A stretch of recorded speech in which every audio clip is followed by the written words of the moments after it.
প্রিয় দর্শক, সালাম আলাইকুম।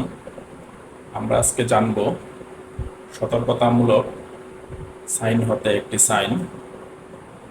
আমরা পূর্বেই জানি সতর্কতামূলক সাইন সাধারণত লাল রঙের ত্রিভুজের মধ্যে হয়। সুতরাং আমরা যদি লাল রঙের ত্রিভুজে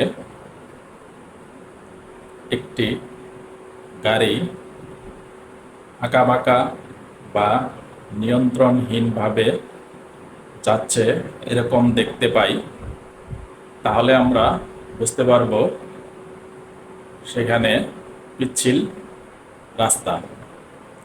সুতরাং পিচ্ছিল রাস্তা আমরা নিরাপদে ড্রাইভ করার জন্য আমাদের গাড়িতে অনেক আপগ্রেড ফিচার আসছে।